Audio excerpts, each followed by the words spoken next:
கோவையில் குடும்ப கட்டுப்பாட்டு அறுவை சிகிச்சை திட்டத்தில் மருத்துவர்கள் பல லட்சம் ரூபாய் மோசடி செய்ததாக தொடரப்பட்ட வழக்கில் 24 ஆண்டுகளுக்கு பின்னர் வெள்ளிக்கிழமையன்று தீர்ப்பு வழங்கப்பட்டது. நாட்டில் மக்கள் தொகை பெருக்கத்தை கட்டுப்படுத்த கடந்த 1985ஆம் ஆண்டில் தீவிர குடும்ப கட்டுப்பாடு அறுவை சிகிச்சை முகாம் நடைமுறைக்கு கொண்டுவரப்பட்டது. தமிழகத்தில் இந்த திட்டம் 1988ஆம் ஆண்டிலிருந்து செயல்படுத்தப்பட்டது.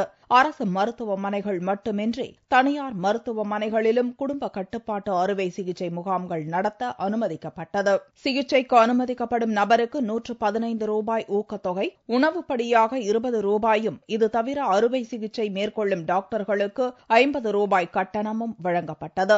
இந்நிலையில் கோவையில் அறுவை சிகிச்சை செய்யாமல் 1 லட்சம் ரூபாய் வரை தனியார் மருத்துவமனை மருத்துவர்கள் மோசடி செய்ததாக புகார் எழுந்தது. இதைத் தொடர்ந்து அப்போதைய மாவட்ட சுகாதார அதிகாரி ராஜாராம், துணை சுகாதார அதிகாரி பெரியசாமி, கணக்காளர் கனகவேல் மற்றும் தனியார் மருத்துவமனை மருத்துவர்கள் 8 பேர் மீது வழக்கு பதிவு செய்யப்பட்டது. இந்த வழக்கு கோவை மாவட்ட தலைமை குற்றவியல் நீதிமன்றத்தில் நடந்தது.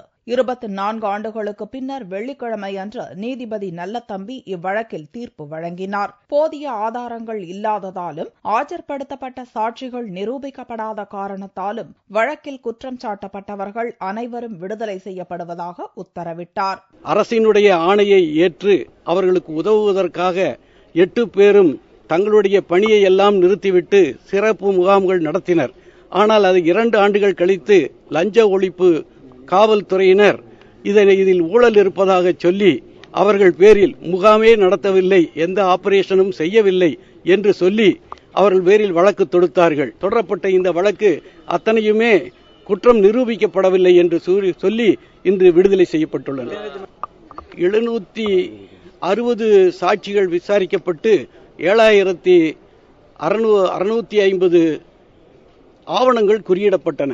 இந்த வழக்கில் குற்றம் சாட்டப்பட்டிருந்த அப்போதைய மாவட்ட சுகாதாரத்துறை அதிகாரி ராஜாராம் மற்றும் டாக்டர்கள் உமையாள், மீனாட்சி சிவராமன் ஆகியோர் இறந்துவிட்டனர். வெள்ளிக்கிழமையன்று வழங்கப்பட்ட தீர்ப்பை கேட்பதற்காக வழக்கில் தொடர்புடைய ஓய்வு பெற்ற சுகாதாரத்துறை கணக்காளர் கனகவேல் மற்றும் டாக்டர்கள், சுகாதாரத்துறை அதிகாரிகள் நீதிமன்றத்தில் ஆஜராகினர். 24 ஆண்டுகளுக்கு பின்னர் வந்த தீர்ப்பை கேட்டு கணக்காளர் கனகவேல் கண்ணீர் மல்க வெளியே வந்தார்.